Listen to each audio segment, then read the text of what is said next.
Hi students, कैसे आप सब। Welcome to our channel learn academy. तो फाइनली आज इस वीडियो में बात करने वाले हैं कि न्यू एजुकेशन पॉलिसी जो इंट्रोड्यूस हुई है, जो स्कूल लेवल पे जो पॉलिसी आई है, उसके बारे में हम डिस्कस करेंगे इस वीडियो के अंदर। फाइनली 34 ईयर बाद, 34 सालों बाद ये चेंज हमें देखने को मिल रहा है अपने एजुकेशन पॉलिसीज़ के अंदर, सिस्टम के अंदर। तो किन किन चीज़ों को चेंज किया गया है उसको देख लेते हैं, और इस चैनल को आप सब्सक्राइब कर लो ताकि इससे अपडेट और चैप्टर्स के न्यूज़ और लेक्चर आपको मिलते रहे। तो चलिए देखते हैं क्या चेंजेस आए हैं।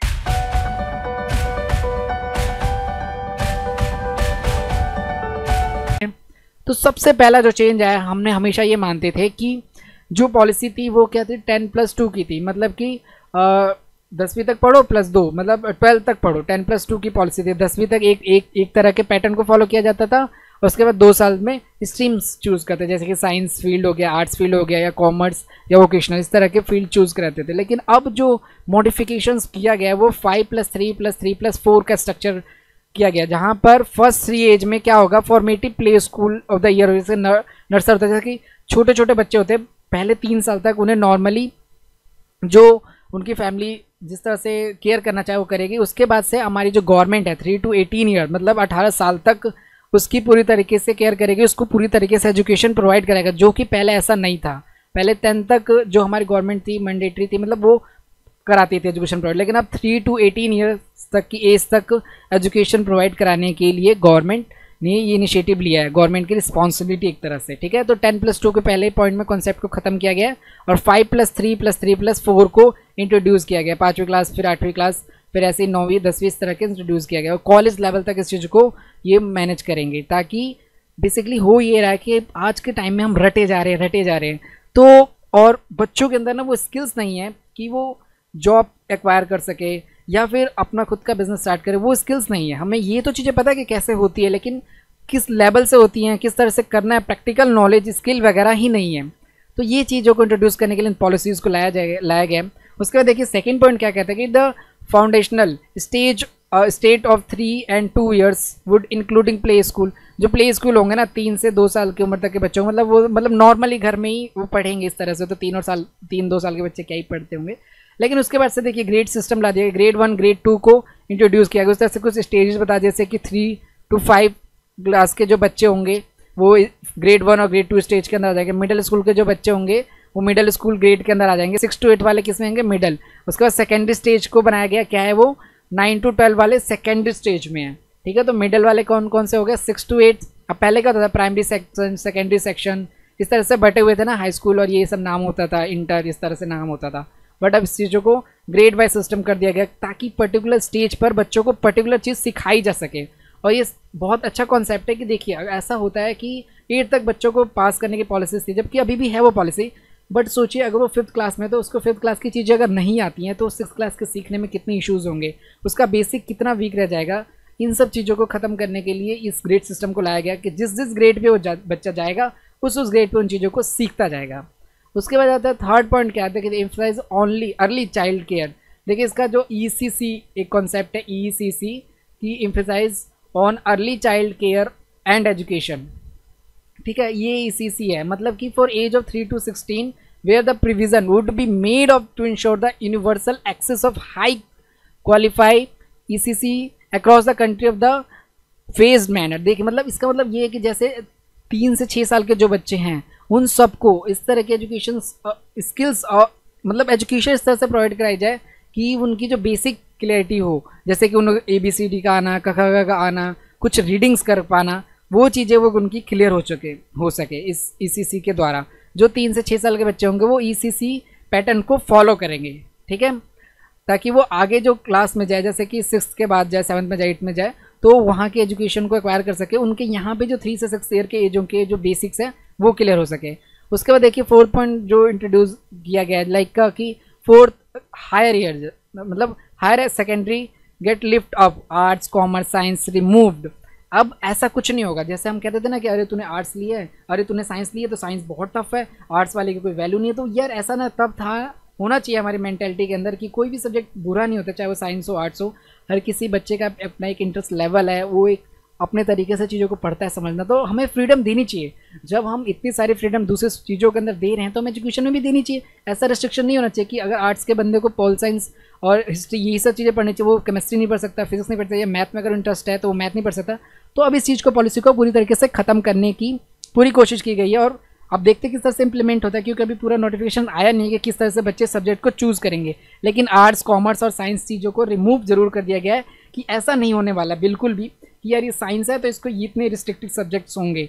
इस चीज़ को चेंज किया जाएगा। उसका students to choose, they want choose जो वो सब्जेक्ट पढ़ना चाहते हैं। अगर मान लीजिए कोई मैथ्स पढ़ना चाहता है और साथ में पोल साइंस भी पढ़ना चाहता है तो पढ़ सकता है। कोई ऐसा नहीं है कि कॉमर्स वाले और साइंस वाले पढ़ सकते हैं मैथ्स को, तो अपनी अकॉर्डिंग टू सब्जेक्ट को चूज़ किया जाएगा। उनके सामने सब्जेक्ट्स रख दिए जाएंगे, आप जिस कॉम्बिनेशन और सब्जेक्ट को चूज़ करना चाहते हैं वो कर सकते हो। तो ये एक अच्छा कॉन्सेप्ट है। उसका देखिए, coding to begin 6th class से ही कोडिंग सिखाई जाएगी। जैसा कि हम ये चीज़ जानते हैं कि आने वाले टाइम में गैजेट्स हो गए और बहुत सारी जो टेक्निकल चीज़ें वो बहुत ज़्यादा एक्सप्लोर करने वाली, एक्सपेंड करने वाली है आज से 20-30 साल बाद। तो बच्चों के अंदर लो लेवल से 6th क्लास से, जैसे कि कोडिंग है, हमें बेसिकली 11th-12th में या फिर कॉलेज लेवल पे हमें पढ़ने को मिलती थी कोडिंग, ठीक है। और कंप्यूटर के नाम पे हमें वही CPU, उन सब के नाम याद करा दिए जाते थे स्कूलों में, बेसिक नॉलेज। लेकिन अब कोडिंग को भी इंट्रोड्यूस किया गया है, 6th क्लास से ही आपको कोडिंग सिखाई जाएगी। उसके बाद से देखिए म्यूज़िक, आर्ट, जैसे कि मान लीजिए किसी का इंटरेस्ट होता है, लाइक कि अगर मैं अपने टाइम पे अगर था तो म्यूज़िक में अगर किसी का इंटरेस्ट होता है तो म्यूज़िक, और या फिर स्पोर्ट्स में हो गया, या फिर किसी को अच्छी ड्राइंग आती है, कोई अच्छा डिबेट कर सकता है, कोई अच्छा स्पोक पर्सन है, तो उन चीज़ों को भी ध्यान में रखा जाएगा। जैसे कि मान लो किसी बच्चे का इंटरेस्ट म्यूज़िक में, ठीक है, तो ऐसा नहीं है कि वो म्यूज़िक डर के मारे छोड़ देगा कि यार मेरे ना ग्रेड्स ख़राब हो जाएंगे, मेरे मार्क्स अच्छे नहीं आएंगे। उस चीज़ को, म्यूज़िक को भी ध्यान में रखा जाएगा, उसके जो अंदर की एबिलिटी है, स्किल है, उसको भी ध्यान में रखा जाएगा, और उसके ग्रेड जो सिस्टम है उसको भी फ्लेक्सिबल थोड़ा बनाया गया। But same level students will be give increase flexibility and choice two of subject study particularly. अब जैसे मान लो 12th में आप और एडिशनल सब्जेक्ट भी चूज़ कर पाओगे, ठीक है, जो भी आपको, जैसे मान लो किसी को म्यूज़िक हो, स्पोर्ट्स हो, आर्ट्स हो, तमाम ऐसी चीज़ें जो आप मनपसंद की चीज़ें बहुत आसानी से चूज़ कर सकते हो। मुझे ऐसा लगता है कि अब रिस्ट्रिक्शंस नहीं रही है कि ये साइंस के हो गए, ये आर्ट्स के हो गए, ये कॉमर्स के, तो ये बिल्कुल सही चीज़ भी है। Including subject like physical education, arts, craft, vocational skill, ये सारे सब्जेक्ट भी आप 11th-12th में चूज़ कर पाओगे जब 10th पास आउट करोगे। उसका जो 5th पॉइंट है उसके अंदर हम क्या डिस्कस करते हैं कि अर्ली चाइल्ड केयर्स, ठीक है, ECC वाला कॉन्सेप्ट है ये, education to get a complete national mission of foundational literacy and numeracy to be set up the focus on the foundational literacy. कहने का मतलब ये है कि बच्चे जब पढ़े तो इट्स मीन कि उनके पास नॉलेज हो, ठीक है, वो लिटरल हो। मतलब ऐसा नहीं है कि बच्चा 8वीं में आ गया है ना, अक्सर ऐसा होता है, मैं खुद भी देखता हूँ, एनालाइज करता हूँ कि बच्चे 8वीं तक आ चुके हैं और उन्हें रीडिंग्स नहीं आती, उन्हें डिवाइड करना नहीं आता, उन्हें अच्छे से मल्टीप्लाई करना नहीं आता, इंग्लिश रीड नहीं कर पाते, हिंदी नहीं लिख पाते, ठीक है, 8th तक आने के बाद भी। और कई ऐसे स्टूडेंट्स होते हैं जो 10th तक चले जाते हैं यार, उन्हें तभी भी नहीं आ पाता। तो उस चीज़ लिटरेसी लेवल को हमें इंक्रीज़ करना होगा कि बच्चा एटलीस्ट बेसिक हिंदी लिख सके, पढ़ सके, इंग्लिश पढ़ सके। ये सारी चीज़ें जो होगी ये इसको आगे ले जाना और इस चीज़ को पे फोकस किया गया ताकि बच्चा जिस लेवल पे है उसको उस लेवल की चीज़ें आनी चाहिए। बेसिकली ये होता है हमारा एजुकेशन सिस्टम। मुझे तो ये लगता है कि पर्सनली अगर बच्चा 6th में है तो उसको और 5th की चीज़ें, 5th की बेसिक्स तो आनी ही चाहिए और 6th के लेवल की चीज़ सीखनी चाहिए और स्किल्स भी उसे डेवलप करना चाहिए। और 6 पॉइंट देखिए क्या है कि इंडियन नॉलेज सिस्टम्स, लैंग्वेज जैसे कल्चर हो गया, वैल्यूज़ हो गया, बी गिवन फोकस।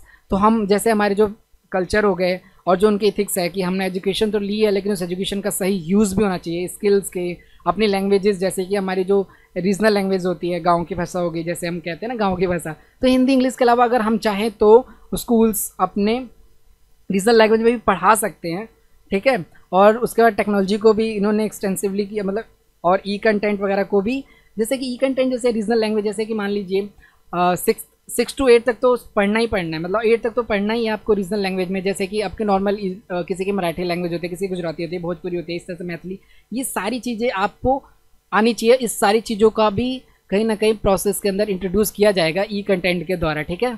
और would be developed not only Hindi और इंग्लिश, ठीक है। जो भी आपकी डिजिटलाइजेशन होगी वो सिर्फ कुछ जो नहीं कि इंग्लिश में और हिंदी में हो, रीजनल लैंग्वेज में भी कराई जाएगी और वो नेशनल एजुकेशन टेक्नोलॉजी फोरम के द्वारा की जाएगी।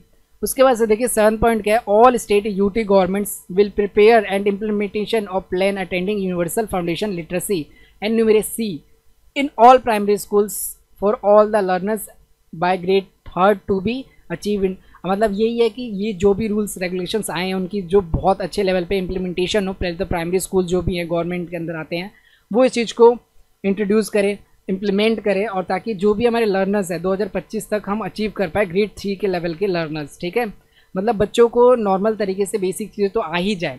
ठीक है, जो ग्रेड 3 पे स्टूडेंट्स का देखिए NIOS नेशनल ओपन जो स्कूल्स होते हैं, स्टेट स्कूल ओपन स्कूल जो will also offer ABC level equality to grade 3, 5, 8 formal school systems. अब ऐसा भी होगा कि हर स्कूल्स को क्या किया जाएगा, ग्रेड लेवल दिया जाएगा। जैसे कि A लेवल है, A लेवल पे जो बेस्ट अच्छे स्कूल्स है वो B और C, और इक्वलेंट ग्रेड्स लाइक 3, 5, 8 फॉर्मल, तो वो ग्रेड्स दे सकते हैं। जैसे हमारा ग्रेडिंग सिस्टम होता है कि जैसे -A दे दिया, किसी ने A दे दिया, कोई जज करके दे देता है। लेकिन अब जो उसका क्राइटेरिया होगा सिर्फ एजुकेशन नहीं होगा, आप किस तरह से बिहेव करते हो, क्लास में कैसे रहते हो, इन सारी चीज़ों को भी डिस्कस किया जाएगा। टीचर्स इसके बेस पे भी आपको ग्रेड देंगे और स्कूलों की भी ग्रेडिंग होगी।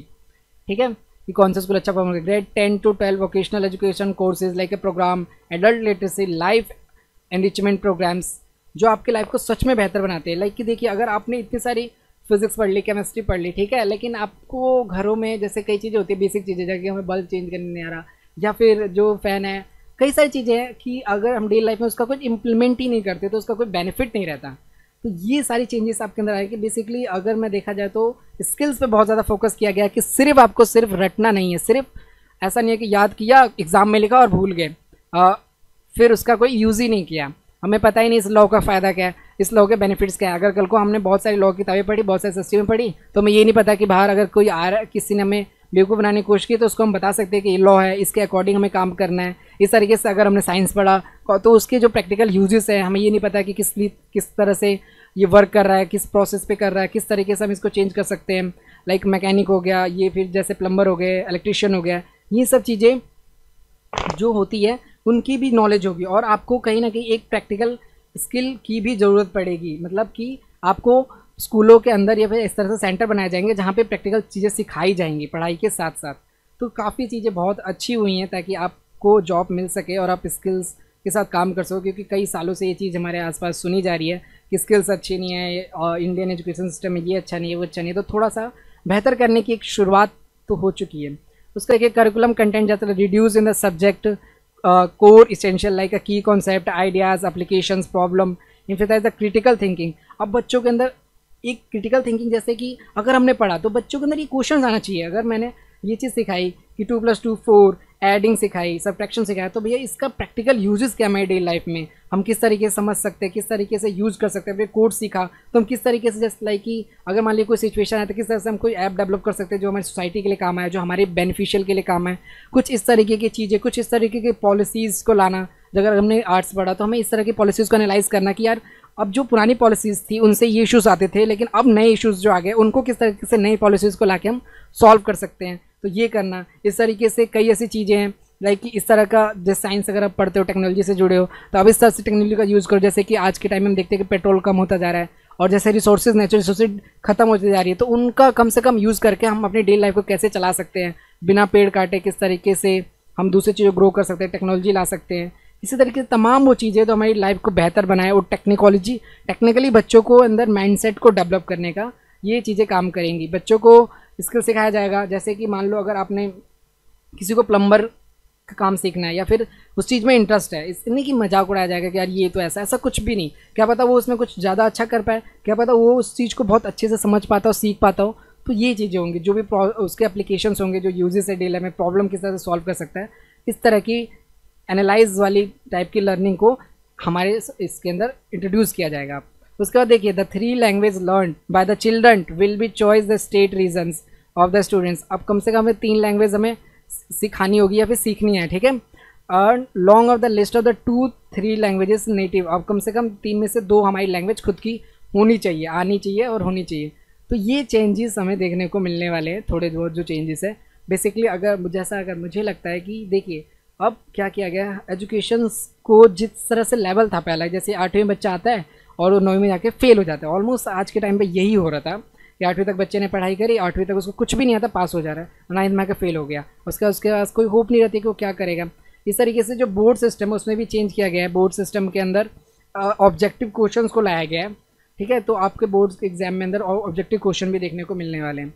तो जो ये स्किल्स थी, इससे क्या होगा कि मान लो कि जो ग्रेड वाइज तो है ही, तो जैसे 5th लेवल पे अगर वो है तो 5th लेवल की चीज़ें सीखेगा, 6th पे तो सीखेगा, वो सीखेगा तभी वो आगे भी आएगा। और उसको अगर मान लीजिए रट्टा नहीं मारना है, उसको म्यूज़िक सीखना है, उसको डांसिंग सीखना है, जो उसके वो स्किल है उसके बारे में वो सोचेगा और कोशिश करेगा कि उसको बेस्ट बना सके।